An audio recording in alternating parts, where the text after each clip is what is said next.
Today I'm gonna show you how to make the best flan. It's easier than you think, and you're gonna love every delicious bite, and the caramel sauce on top is All right, I'm craving some flan, so let's get started. Before you start, preheat your oven, boil some water, and have a 9-inch cake pan ready. For the caramel layer, combine your sugar and water in a medium-heavy saucepan. Set that over medium-high heat and let it come to a boil. Weird things happen when the camera's pointed at me, dear. Once it comes to a boil, let that boil for 3 to 5 minutes without stirring. Once you see it start to turn golden in color, then start swirling the pan frequently over the heat for 1 to 2 minutes until it's the color of cinnamon. Now take it off the heat and continue swirling for another 30 seconds until it turns amber colored.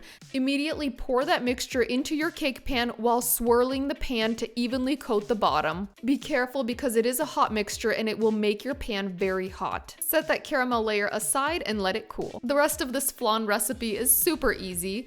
Add heavy whipping cream to the jar of your blender, then add evaporated milk, also sweetened condensed milk, preferably La Lechera brand if you want it to be more authentic.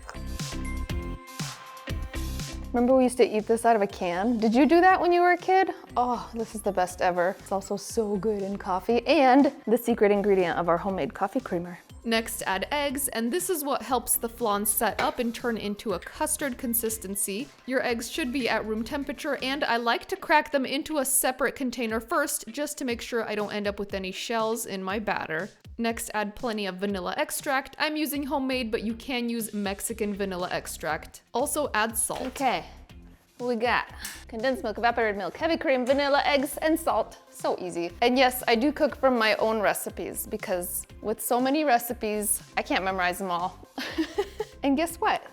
They always turn out. Blend that together for 1 minute on low speed to avoid creating too much foam. Now strain it through a fine mesh sieve or use a cheesecloth. This helps to break up the bubbles. You can pour that directly over your cooled caramel crust. Do you hear that snap, crackle, and pop? Totally normal. That's the cooler mixture hitting the still warm caramel layer. Cover that with a sheet of foil, which helps the water stay out of the flan, and carefully transfer your pan into a larger roasting pan. Now transfer that to your preheated oven at 350 degrees Fahrenheit, and you're gonna add boiling water into the roasting pan. You want it to go at least halfway up the sides of your cake pan for even baking. Bake that for 70 to 80 minutes. You'll know it's done if you wiggle the pan and you see a stiff jiggle in the center of the flan. If it seems too jiggly, just put it back in the oven for another 10 minutes. Once it's done, transfer to a wire rack and let it cool completely to room temperature, then cover and refrigerate for at least 6 hours or overnight. You want it to fully set. To serve this, run a knife around the edge of your flan. Set a large rimmed platter over your flan and carefully invert it. Now tap over your cake pan to release the flan.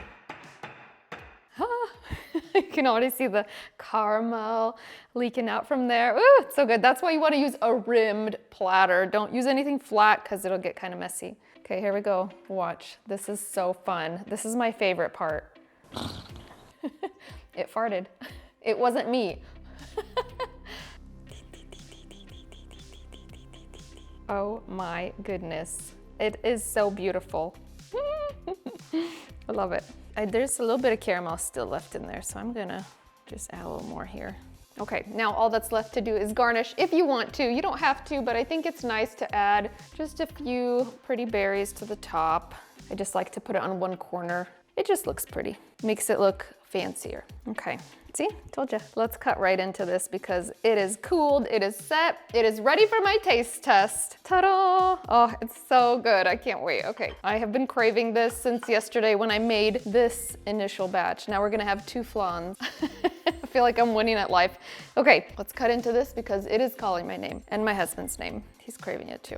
Ooh, like the texture here, you guys, take a look at this. Look inside, it is so smooth, So tasty. I'm gonna calm it down a little bit. Actually, I'm gonna grab a little spoon to get some extra of this sauce for the top of my slice, because don't take my caramel away from me, you know what I'm saying? Yummy, yummy, yum. Like it should be in a pool. That's just how it should be. Look at this. Oh, it's smooth like butter. Smooth like softened butter. Oh my goodness. Look at this. Literally so smooth. Okay, here we go. Moment I have been waiting for. Very impatiently, mind you. Since yesterday. Okay, here we go. Oh.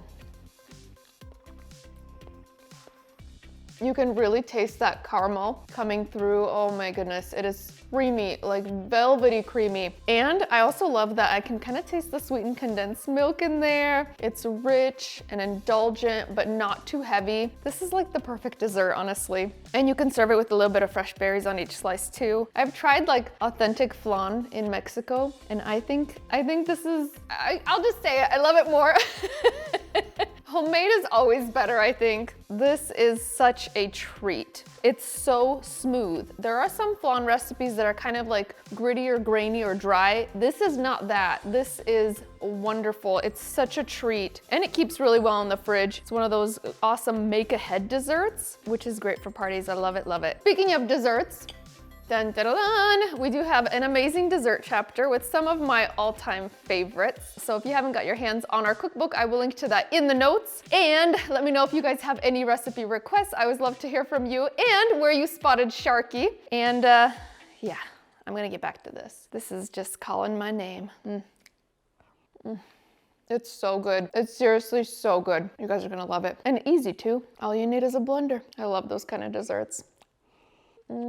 My poor husband's watching me over there. Drooling. Okay, come and get a slice. Wonderful.